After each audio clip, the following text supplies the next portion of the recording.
Dari pertemuan ke-5 dan 6.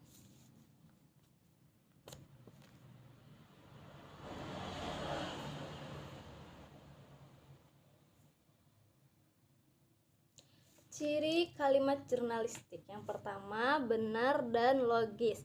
Kalimat menurut seorang pakar bahasa adalah bagian terkecil dari tulisan atau teks yang mengungkapkan pikiran dan perasaan yang utuh secara ketatabahasaan. Nah, setiap kalimat di samping harus benar bentuknya, yaitu susunan katanya mengikuti kaidah tata bahasa, juga harus logis maknanya, yaitu mempunyai arti yang dapat diterima akal sehat. Yang kedua, dimulai huruf kapital. Ya. Ciri atau tanda kehadiran sebuah kalimat adalah dimulai dengan huruf besar, huruf kapital, dan diakhiri dengan tanda titik, tanda seru, atau tanda tanya. Yang ketiga, sederhana dan ringkas.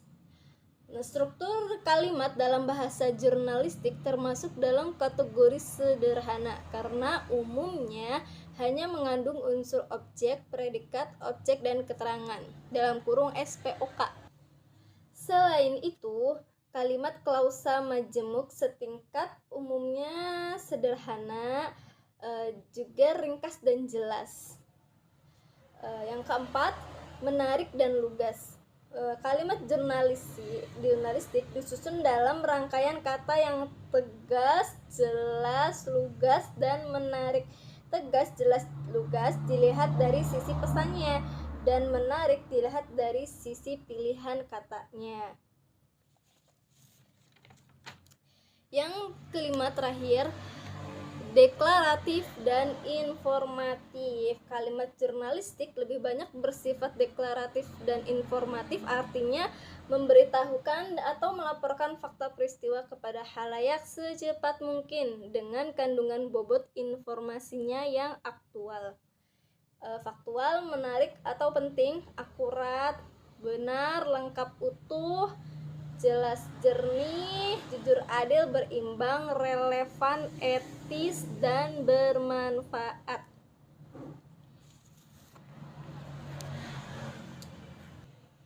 Bagian-bagian kalimat jurnalistik. Menurut kaidah tata bahasa baku, terdapat 7 bagian yang lazim ditemukan dalam kalimat, tak terkecuali kalimat jurnalistik. Nah, ke-7 bagian itu terdiri atas yang pertama ini, subjek, predikat, objek, keempat pelengkap, keterangan, perangkai, terakhir modalitas.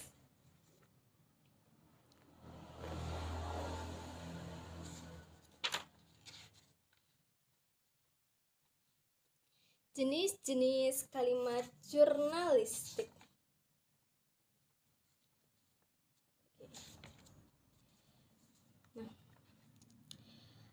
Menurut pakar bahasa Jan Sehandi Yohanes, jenis-jenis kalimat untuk kepentingan penulisan karangan dapat ditinjau dari beberapa sudut.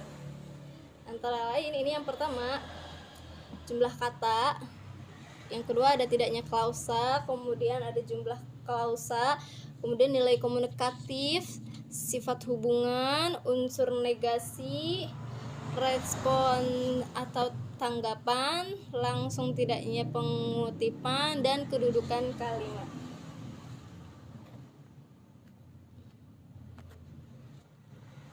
Kalimat efektif jurnalistik.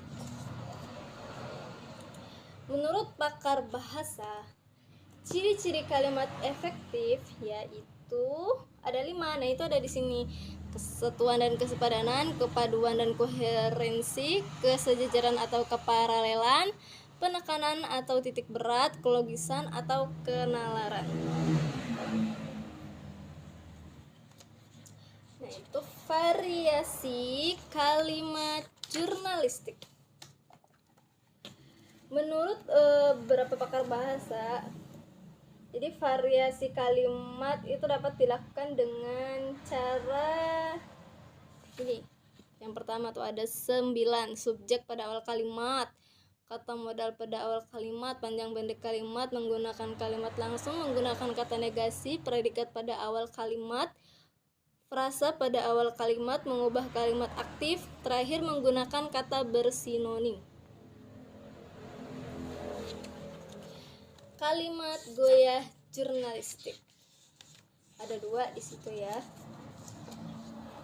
Jadi kalimat goyah yaitu kalimat yang ambigu, yaitu kalimat yang menimbulkan banyak arti konotasi sehingga melahirkan keraguan di kalangan pembaca, pendengar, atau pemirsa.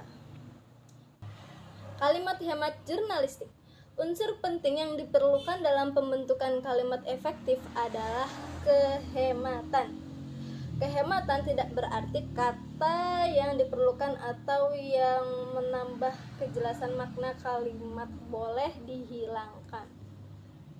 Unsur-unsur kehematan yang harus diperhatikan dalam kalimat jurnalistik efektif yaitu ada 7.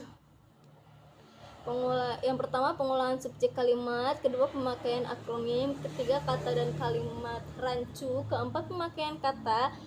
Kelima, pemakaian kata sambung.